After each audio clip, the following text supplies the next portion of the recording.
and to show how the power of youth can empower ASEAN. Next, I'd like to invite Kun Pitha Limjaran-Rat, visiting fellow of Harvard Kennedy School, member of the Parliament. He will be representative of Young Voice today and to show how the power of youth can empower ASEAN.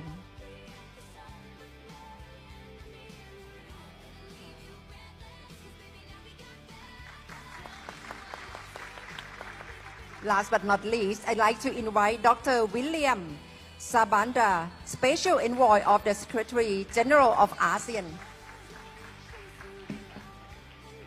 He was very active in helping Myanmar during 2009 to 2011. Hi, Dr. Sabandra.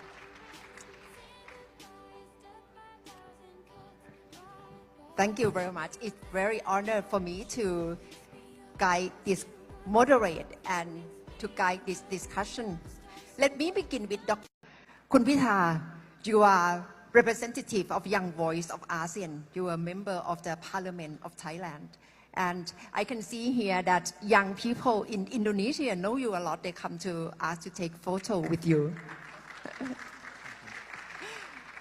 But for ASEAN, especially young people, probably ASEAN appear as old-fashioned club still. So what would you reckon as a young voice? What should be one or two simple steps of ASEAN to be, hey, for young people that ASEAN is finally okay for us? 2 steps. One is relevancy. Second is credibility. To build up on Patino's presentation on centrality and unity. That's our past achievement. But going forward, relevancy and credibility of ASEAN is the most important thing that you can connect with the disconnected youth and the perception of elite-driven ASEAN. When I won the election, when I won the election back in 2023, 2023 was the year that a lot of ASEAN leaders started to become young. Lee Hsien Loong becomes Lawrence Wong, Duterte becomes Marcos and things like that. So we became young in 2023. I was sitting in a room with a foreign policy advocate, Fuadi Pitsuwan, which is the son of the late section of ASEAN. I was asking him, what's the ASEAN quick wins?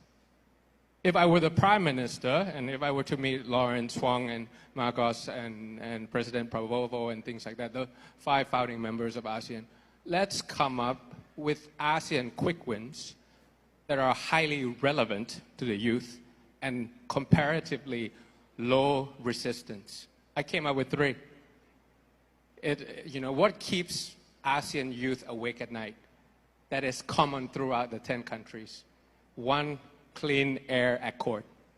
The transboundary haze that affects majority of the countries in ASEAN.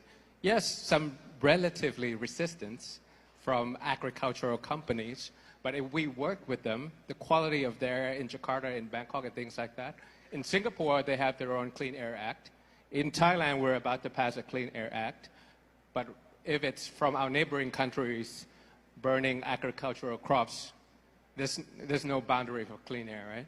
Second, cybersecurity, how to combat scam operation. It affects you in Singapore, in Brunei, in Bangkok, in Jakarta, and that's something that it's an institutional quick win, an ASEAN quick win for us. And third is task force on Coast Guard Maritime, something that we stick together in times of when the hedging space is shrinking, but the rising friction in maritime is happening in various countries. These are the quick wins that you turn communique into concrete actions, and then you become relevant again. Credibility, the second thing. Maybe it's time that we turn the 5-point consensus into a 5-year roadmap on the situation in Myanmar, showing that we understand humanitarian without interfering in sovereignty of another country. Time to reform the secretariat with the budget, with the mandate, it is more than what it has been in the past. Because we want to be able to see ASEAN in the next 60 years as centrality, unity, relevancy, and credibility. And that's when ASEAN matters to the youth. Thank you, คุณพิธา That's 5 points of relevancy of ASEAN to the youth. วันนี้ขอประกาศต่อหน้าทุกท่านในที่นี้ว่า เวลาของพวกเราได้มาถึงแล้ว